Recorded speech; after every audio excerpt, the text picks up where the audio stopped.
Good morning, everyone. I'm Kevin Allen. I'm joined by my usual broadcast partner, former NHL defenseman Tom Laidlaw, who played 11 seasons for the New York Rangers and Los Angeles Kings. This is the Laidlaw and Allen Report. We come to you twice a week to talk all about hockey, and sometimes we get into cooking. And today we're going to start out talking about car crashes, automobile wrecks, and the what happens after that occurs. This weekend, as Tom can attest to, and those of you who follow me on Facebook, my wife and I have had a run of bad luck regarding our cars. Our brakes failed on the I-75 as we were heading down to South Carolina to see my daughter, and we ended up spending a lovely night in Clinton, Tennessee that we weren't anticipating. And this weekend, I had a rental van. I was taking some items to Erie, Pennsylvania, of all places. Right. Did that, sit nicely, heading back on the Ohio Turnpike. We're minding our own business, cruising along the middle lane, and there is a semi in the right lane, and a car comes up behind it, wants to pass. I don't know if he didn't see us or what, but he slams into us at 70 miles an hour, kind of trying to cut in front of the truck. Now, we were not hurt. It knocked our wheel off, and it caused us another night, this time in Sandusky, Ohio, that we weren't planning to spend. Yeah, but the oddity of it for me is some of the behavior that we saw during the course of this day. And let me start with the driver of the other car, who chose not to stop, just hit us. And I'm reasonably confident he had some damage just based on the damage to our rental car. I mean, our rental van. We couldn't drive anymore. Obviously, our tire only had two studs and was flattened, and the fender was damaged, and he slammed us in the right front quarter pan. So I was really surprised at that, and engaged the great Ohio State trooper, Officer Lash, just in a conversation about how often. And he goes, what I would tell you is, I'm surprised and I'm not surprised. It happens too often, but it doesn't happen all the time. And boy, I was just surprised at the behavior that, because clearly he was okay because he was able to drive off. But he didn't know what had happened to us, because once he got in front of us, he was off and running. So, anyway. I just think in general, and it was interesting. I was at an event yesterday, Chinese Lunar New Year parade down Chinatown in Manhattan. And I met this wonderful young lady. She works for the Hate Crimes Division, the NYPD. It's not NYPD; it's their courts there. And we were talking about all the Asian hate crime. And I'm saying, I mentioned it's just going more and more. She says, we just think in general people just don't care about each other as much. It's just that's attitude, taking care of myself. But I guess that's the case in point with your accident, right? Yeah. And then, we had a bunch of people. I mean, they were trying to help us, but this happened the day after they had a winter snowstorm. So they were still dealing with that. So everything was a little bit later. It took a couple hours to get the thing filed with the place we had rented the car, and they were slow to get out. And so that's why we ended up staying a day. But they were nice people, everybody trying to help us. We met just an incredible cast of zany characters. My wife at one point said, I think we're living in a short story here, because these characters are so good. I made a joke that just like the Piano Man, the song where, we met a guy who was a real estate novelist, and everybody sort of probably didn't want to be where they were at, but they were all trying to do the best they could given the circumstances. But now part two of the story of human behavior is today. So it's Monday. We're back home. We had to come home in a 26-foot truck that they gave us, because we had gotten this van from U-Haul. And we made the trip coming home empty, of course. We didn't even have, it was a one-day trip. We didn't even have clothes. So, we came back and got that back. And, we think it's all over. I know the insurance companies, mine and the U-Haul people, will have to fight over who's going to pay and all that kind of nonsense. But today the phone call started, and who's trying to talk to us now? The lawyers. Everybody wants to represent us. And are you sure you're not hurt? because, Oh, I mean, the ambulance chasers yeah. have found us. They've tracked us down. And this is the negative of we're among the 20% in this country that still have a house phone. So we have a house phone. Both of us use our cells, but it's nice to have this phone when you want to have to give out numbers where you don't really want those people calling your cell phone. So we continue to have that. Right. And I picked it up because it was Ohio, and that's where it happened. I'm thinking, well, maybe, the U-Haul is calling us for need more information or whatever. And, there's already been 3 of them today. Really? People saying, yeah, basically that, they can help us. They can help us because, we don't know we're injured. I think I would know if I was injured. But anyway, so Did they actually say that? They actually said that to you? That you don't know? well, yeah, I mean, they implied that. Yeah, you don't. Sometimes you don't know. And this could be a long-term thing. You could have whiplash. And we just want to make sure that you get all that's coming to you.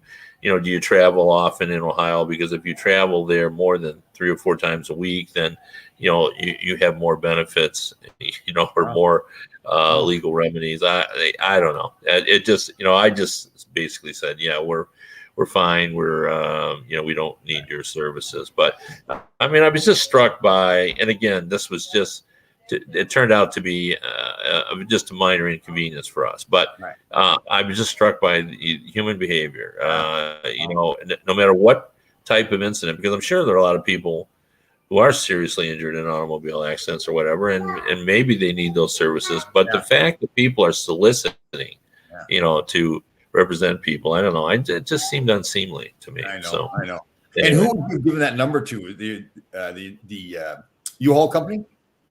Well, I mean, everybody had it because they needed it. You've got to file an accident report. And they came out and they did. There's an accident report on file with us in it, and them reporting that as I said, the officer was terrific. And the other scary part, by the way, and this is the third element of human behavior.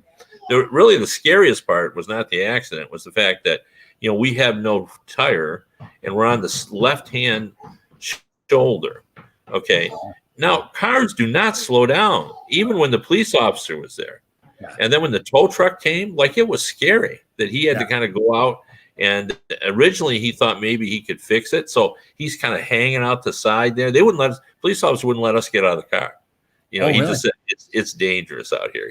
He said, and I just couldn't believe how nobody slowed down and nobody moved over. And that's the law. It's the law. We were told in all 50 states that if there's someone on the side of the road with a police officer, you're supposed to slow down and move to the next lane. But they didn't do it. Yeah, honestly, I just think people don't care about each other as much. I think the pandemic's been part of it, all the stuff that's gone on. I think people are just, like you said, there's so many great people too. I should be careful when I say that, because all the other people are trying to stop and help you. There's some fantastic people. Oh, yeah. No, I mean, the tow truck driver was fun, and he had been up all night because of the winter storm, and the police officer was terrific. He told us right up front, as he said, in looking at this accident, it's pretty clear that he just cut into you. You'll be, I'm just pointing that you had nothing, you're just minding your own business and got slammed into. I mean, he was terrific. At the hotel, it's the other thing too. When I said, real estate novelist, it's because the guy who owns the hotels in Sandusky, Ohio, also owns several U-Haul franchises. So he puts his U-Haul franchises at his hotels. So when they towed us to the nearest U-Haul, it was a hotel. So we stayed right there. But the woman at the front desk took our reservation for the hotel and also dealt with our U-Haul problem. So it was. And in Sandusky, Ohio, where isn't there an amusement park there, a big water park? Yeah, Cedar Point. Yeah. So. Yeah. Well, and I said to him, you must really be busy, because the owner the next day was there. The guy, it told me just a delightful story. He knew Michigan. He had gone to private school up there, and he had been in the U-Haul business, and he left that, and he and his partner developed all these hotels. He owned all the hotels in the area. But then U-Haul came back to him and said, we really need you back in this U-Haul business. He said, okay, but I'm putting them all in my hotels. Wow, And so he did. That's good. Well, Yeah. No, and it was fun. It was just a good chat. He was very helpful. At one point, as an act of good faith and kindness, he offered to buy us breakfast at the best diner in town. He said, yeah, just take my car, go up to the diner, have a breakfast. We were waiting to find out what's going on. That's the Midwest area. That would not happen around here. That's sure. No, good. And that's what I'm saying. So there were good people, but there was human behavior. The people that were whizzing by us, I wondered, I kept telling myself I would never do that. I hope I wouldn't do that. Yeah, I know. I'm not great on the road either. But what's interesting? Like probably about 5 years ago, I was at a charity hockey game out in Long Island. And I was coming back late at night, and I was in a hurry driving. I was going too fast. I was changing lanes without using my turn signal, and a police officer pulled me over. Really nice guy. And he said, sir, what's the hurry? And I just answered the question. I said, it's my fault. I'm just in a hurry to get home. And all of a sudden, it's like, because I was being nice to him, he says, you know what, then you've been such a gentleman. And that's all I really did. You can tell he had such a bad day. So many people have probably given him a hard time. Just me being just a normal human being. He let me off. He gave me a ticket for not signaling my lane change. So there wasn't any points or anything like that. I remember looking at the guy. I feel so bad for him that it was that bad. People had that lack of respect, not just because it's a police officer, but as a person. It was just an interesting encounter. Just see what they're going through all the time. Yeah. That's I mean, police officers, as a general rule, are quality people. Why else would you do that? So Lunar New Year's parade I was at yesterday down in Chinatown. Very interesting. There's a whole different culture there. To be honest, I don't think I'd ever been in Chinatown, Manhattan, which is kind of sad to say. It's really nice down there. A lot of great restaurants, but really interesting too with all the Asian hate crime. A lot of the speeches, a lot of politicians were there prior to the parade, and all crying the Asian hate crime, all hate crime in general, but particularly Asian hate crime. And again, meeting this young girl, she working in, I think she was the assistant district attorney or something like that, and talking about all the Asian hate crime. She was Asian herself, and you can tell it was really something pretty sad to her and her community. So. Well, and people think this all started. I want to get into hockey, but just another quick anecdote about that, because it feeds into this. That this anti-Asian sentiment, has only happened because of the pandemic and what happened in China and so forth, and who's to blame all that. But this goes back. I mean, we interned the Japanese during World War II, and then even after that, I have a friend who's a lawyer and was involved in a very famous case. Involving Vincent Chin, who was killed, beaten with a baseball bat.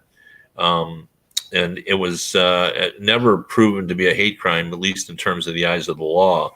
But, the reason he ended up being beaten to death was the guys were mad because that was at the point when, Honda was, this was in the early 1980s. Honda had come over and was starting to sell cars. And, this is Michigan, where the auto industry is king, and they were cutting into the big three. And, he was representative, just like what's happening now, where people see an Asian and saying, well, you're responsible for the pandemic.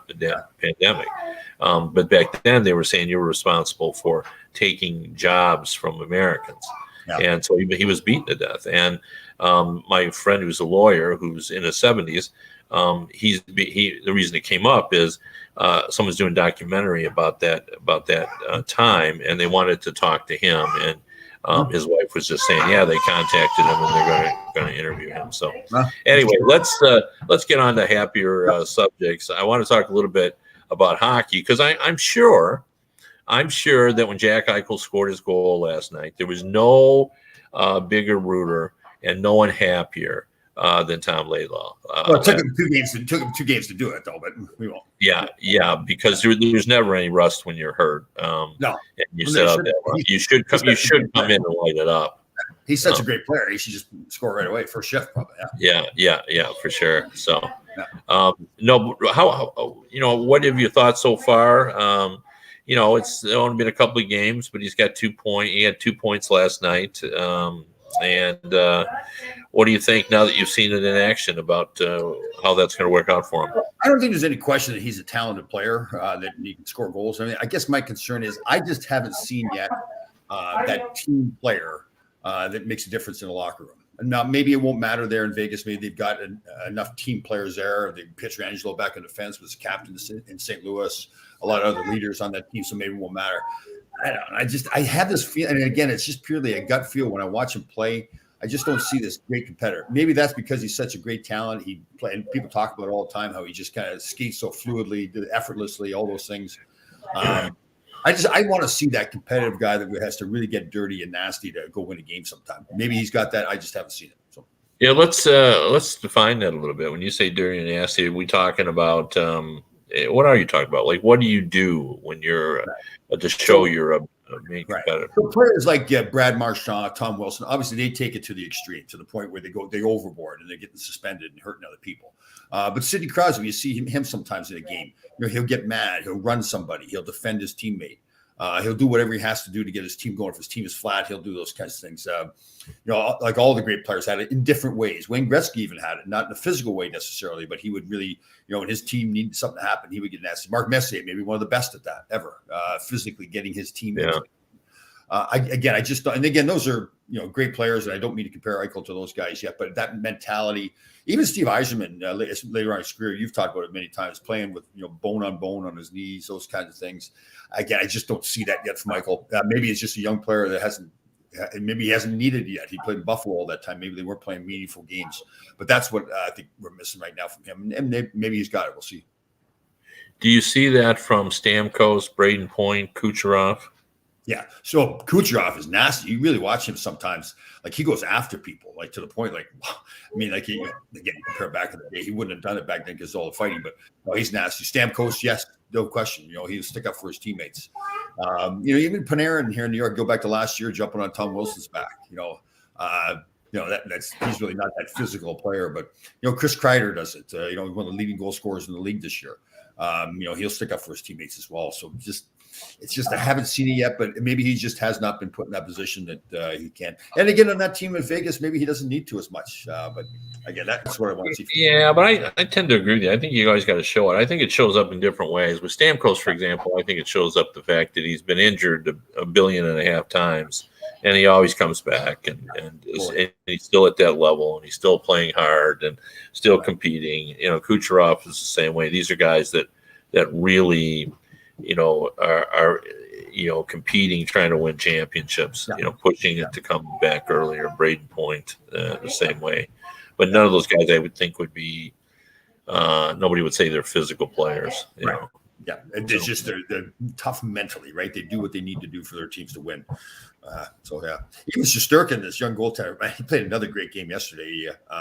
He's up. They almost scored a goal. But he's the same way. When he got when the spotter pulled him out of the game the other night, he's arguing with the trainer on the ice that he wanted to stay on the ice and keep playing. He just said, I didn't want to go. So I love that stuff.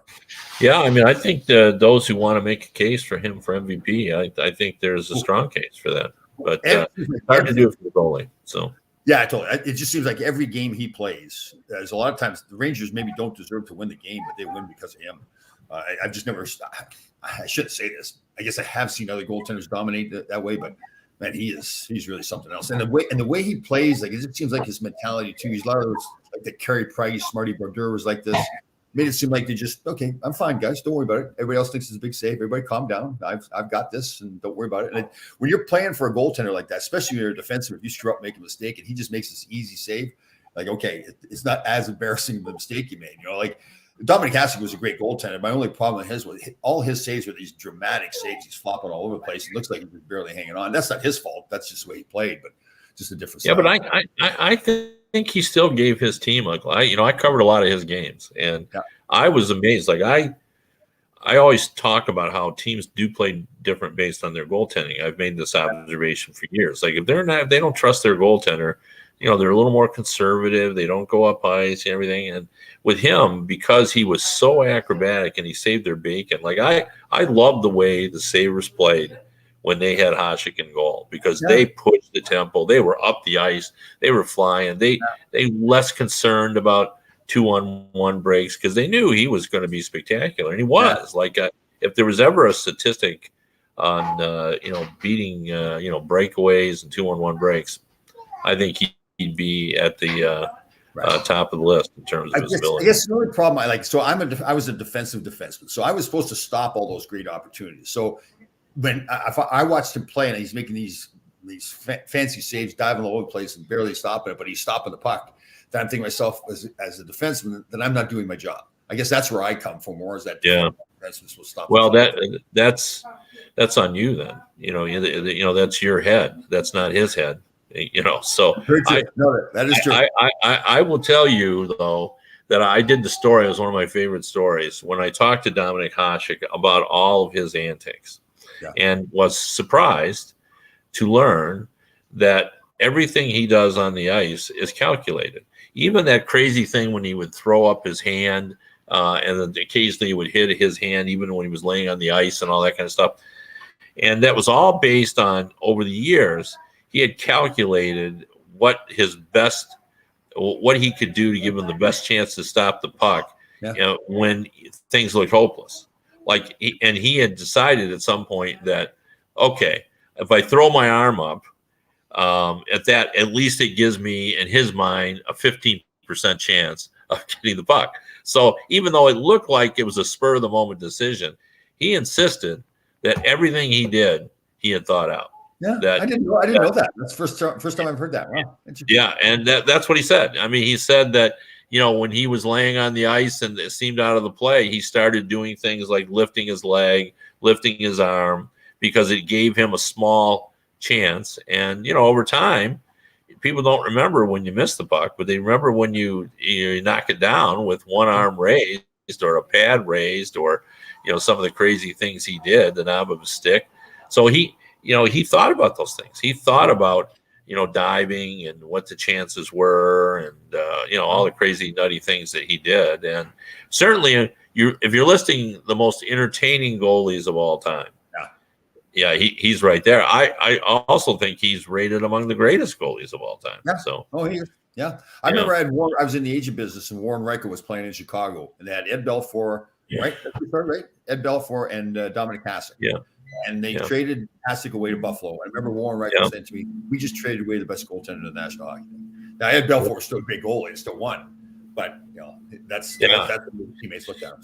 Yeah, I mean, I remember your good buddy Don Waddell in one of my favorite lines. He said, I don't know what makes a good goalie, but I can look at him and say, yeah, that's a good goalie. It's hard to define.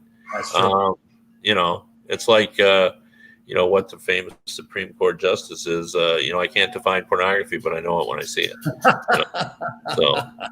I hadn't heard that one before. That's good. Yeah. So anyway.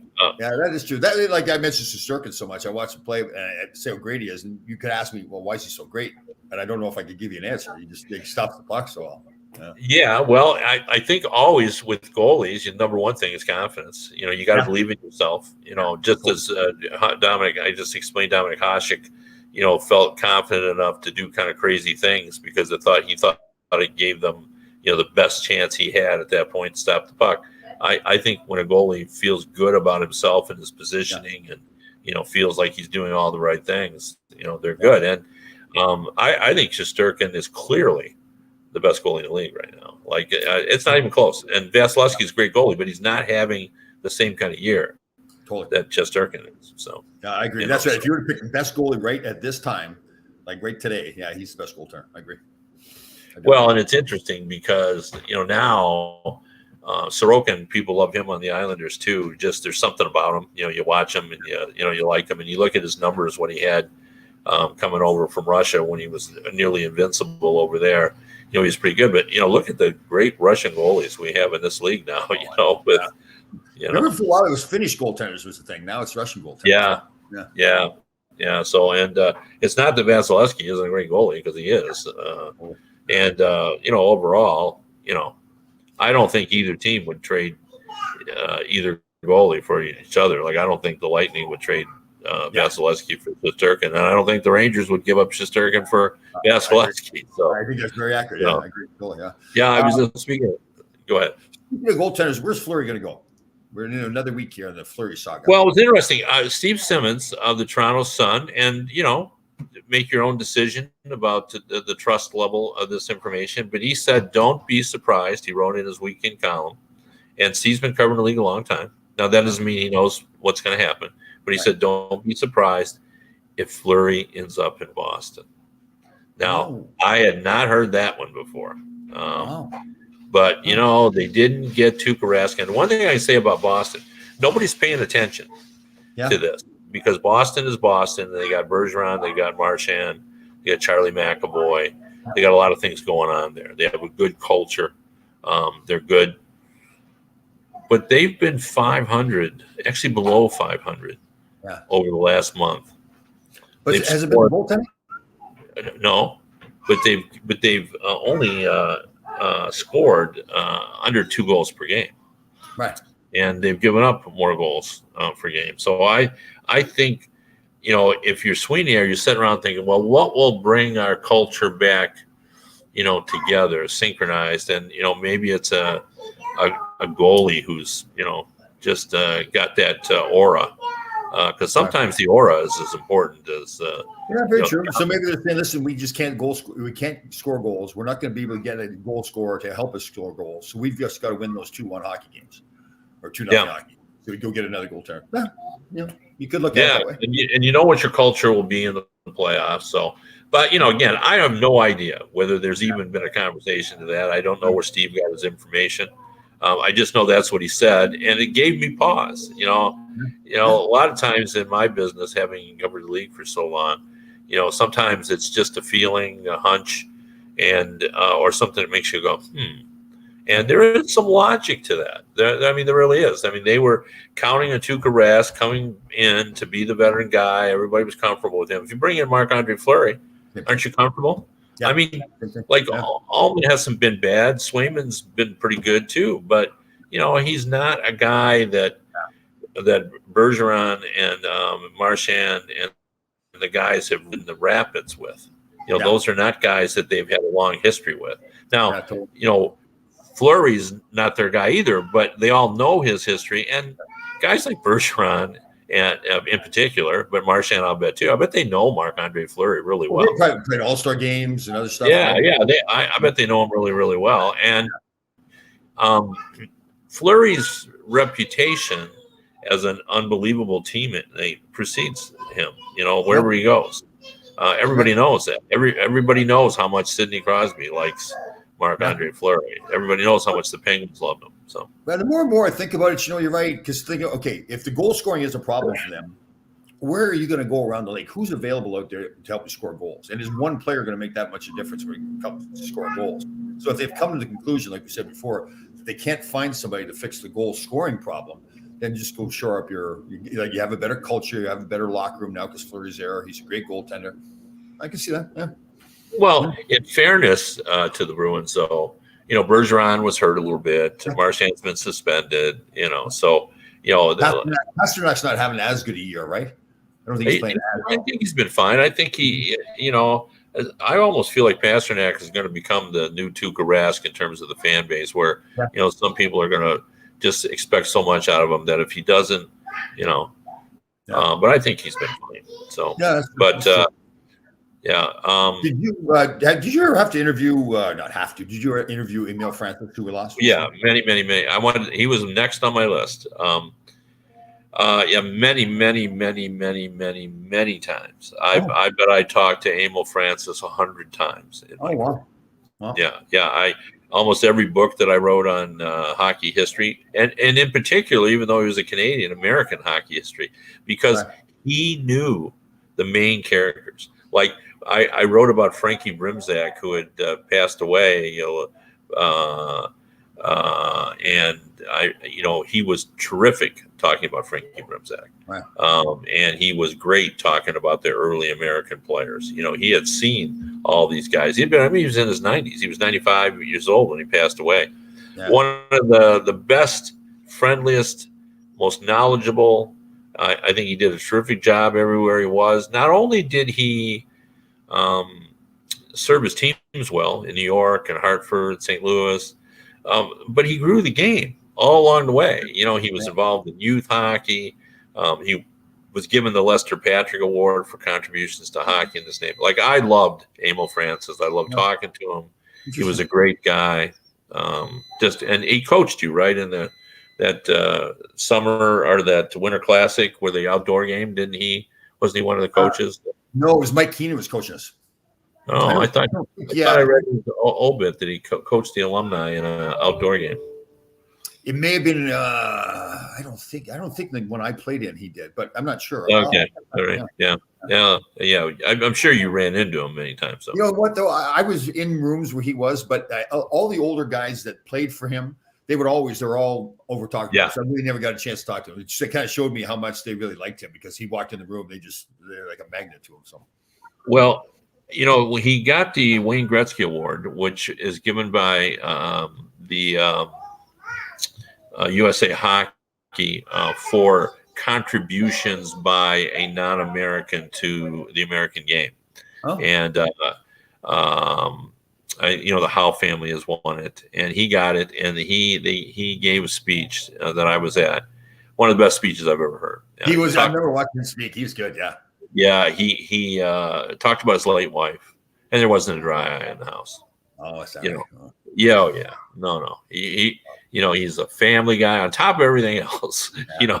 A great guy, a great historian, friendly, and he was a great family guy. He just adored his wife, and he just talked about it. And Ron Gresher, Gresh talks about him all the time too. The same way, he's a great person, coach from Saskatchewan too. By the way, we're Gresh. Yeah.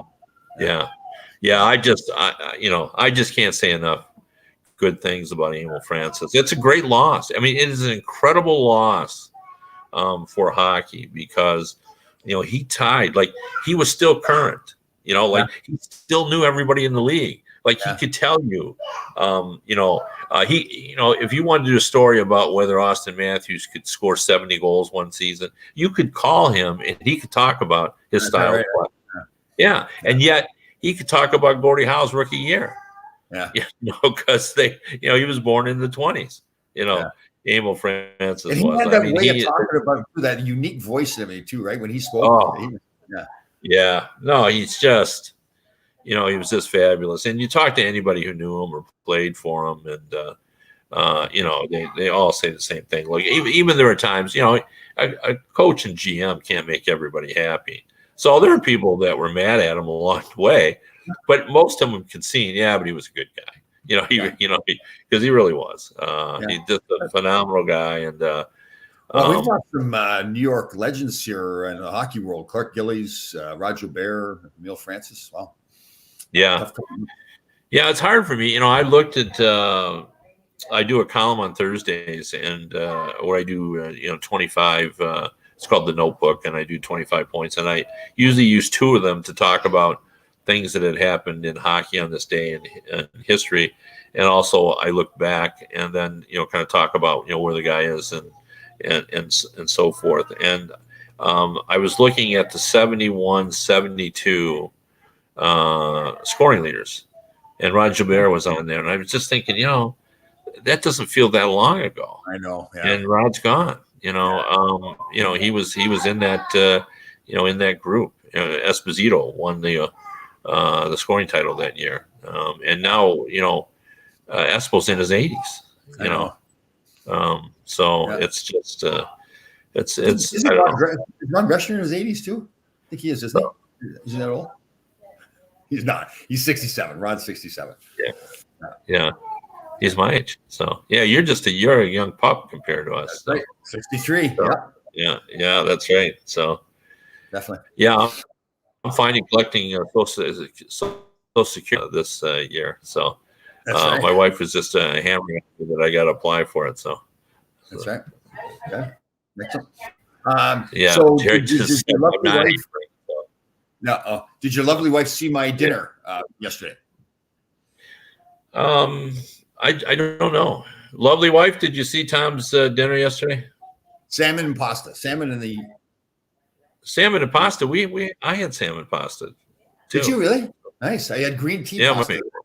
My new favorite store. Well, it's Costco's the favorite store, but the new store, H Mart. It's all Asian food. Oh, man.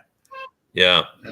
Well, right before our accident, one of my new things now is I look for vegan restaurants when Terry and I are on the road because my wife's vegan, and we generally don't do restaurants very often when we're at home. So when we're out, I always try to find a place that she might enjoy, because that's the thing that even though she laughs because she says she does, but I feel like she doesn't enjoy food anymore because she doesn't, she's vegan. Which she says that couldn't be farther from the truth. So I always try to make it more fun for her. And right before we had the collision, we had discovered a vegan place in Ohio, and we were making plans. Well, we'll get there around 5:30. We didn't make it. So and you judge vegan restaurants. You judge vegan restaurants, and I've discovered this, even though I'm not anything close to resembling a vegan, but you judge them by the number of food options, because a lot of people say, we have vegan options, but it's 2 or 3, and this place had a whole menu full of things. So that's just another ruined opportunity. Right. Well, by the way, people have been asking me to announce when I'm doing an event, so you can stop by. So today in Greenwich, starting at 5:15 at Dorothy Hamill Rink, I'm skating with the Greenwich Junior Cardinals for a couple hours. So if anyone wants to come out, hang out, that'd be fun. That's good. Where is your team at in the playoffs now? Have you started yet? Our first playoff game is Wednesday. Oh, against the top team in the league, New Canaan. We're playing them. Girls are good. Our girls have been fired up. Had some good practices lately. Do a lot of drills with scoring goals. And I even participated in practice. They were shorter players, so I was flying up and down the ice. I realized that we've got an alumni game coming up, Rangers versus the Islanders, an alumni game, and I've got to get myself, skating more. So I like the terminology. You were flying up the ice. Flying. So, I was poor girls. I was yelling. I said, "Did you girls see me? Did you see me, girls? Did you see me?" I'm like, "Geez, coach, settle down a little bit." Yeah. We're having fun. Well, anyway, we've had a good run here today, and we'll look forward to being with you again on Wednesday, where I'm sure we'll dissect Jack Eichel's career a little bit more, and kind of talk about it's not that far off to the trade deadline, and I think those Rangers are going to make some moves. I expect the Bruins to be very active as well. Probably won't see much from the Tampa Bay Lightning, although I figured out that if they do some maneuvering and launder some money, as I like to say, when you use that third team in the deal, maybe they could bring someone in if they work it that way. Florida, Carolina, you think they'll do much? Florida, Carolina, those teams? Florida for sure. Carolina maybe a little bit, but they like their team, and one of the issues they have is, and Tampa Bay's in a similar situation. In order to make a move, they would have to move someone off their roster. And as Don said to me, I like my roster. Yeah, and why wouldn't he? They're playing well. I mean, he's basically saying what you said about the Rangers. I don't want to displace any of these guys. I think they work well together. So I think there are some people thinking that. But Pavelski's going to go somewhere. I wonder, Drury and Pavelski played together internationally. Like, he knows him well. He knows his value. He's having an exceptional year. He can play center. He can play wing. You can do what you want. Good in the dressing room. If you're going to get a forward, I know a lot of people are talking to Hurdle because then maybe they could re-sign him. What's left on Pavelski's contract? 1 more year? Or? No, nothing. Oh, this is it? Oh, this is it. Yeah. So, The only issue I would say about that, and this speaks to what you often said, Ryan Strom and Panarin, what happens there, and that's. Yeah, do you make Pavelski a third line centerman? He's more. I don't think so. Yeah. See, I don't know. Do you want to break that up? I don't know. Susan, and we got a couple of people asking where the alumni game is. I do not know yet. I'll find out that information. It's 2 or 3 weeks away, but I'll find that information out. Yeah, Rangers alumni. Tell me who plays when you guys play an alumni game. We haven't had a game. I can't recall us having a game like this, other than the outdoor game when we played Philadelphia. Normally, when we play an alumni game, we mix in local coaches or whatever. We're doing it for that cause. But this appears to be just a Ranger Islander alumni game. So I'm guessing. So usually when they do that, we get Brian Leach out, Messier comes out, Richter plays forward, he doesn't play goal. I'm trying to think of who else we have. We had a pretty glad. We did this about 3 years ago. We played Boston. We had a pretty good lineup. Darius Kasparaitis played, but he played for both teams, so we'll see who he plays for. He's entertaining too. You get Darius Kasparaitis. He thinks he's playing in an NHL game still. Duguay comes out sometimes. I'm trying to think who else we had. But he's pretty busy. Yeah, Duke's busy right now. Unless they've got a VIP box and Sarah can come. Sarah Palin can come watch the game. I don't know. But, yeah. Well, if she came, I think you guys would have a bigger take. For if you're charging for a cause, charity cause, I think people would love to. Now, I'm against this kind of thing, but Ron Greshner wants to have this over and under on how long this relationship is going to last. I'm against that kind of stuff, but I just hope that it lasts forever for Ron Duguay. But Greshner's really pushing the over under. I think he's got the over under March 1st. And I think he's going. I think he's going with the over. I mean, the under. That's tight, boy. March 1st. Wow. And I'm against that. I'm all for Ron's happiness, but Ron Greshner is kind of stirring the pot there. So. Yeah. Well, that's kind of the nature of the beast for the Thursday show, stirring the pot. So yes, it is definitely. Yeah. Anyway, I started to say goodbye, and then I went off on a tangent. That's so like me. But anyway, we'll see you Wednesday. If you want to read me, I'm at DetroitHockeyNow.com and also HockeyBuzz.com. And if you want to listen to the radio version of this show, you can go to radio.co at 365 Sports. Again, that's radio.co at 365 Sports. We'll see you everybody on Wednesday.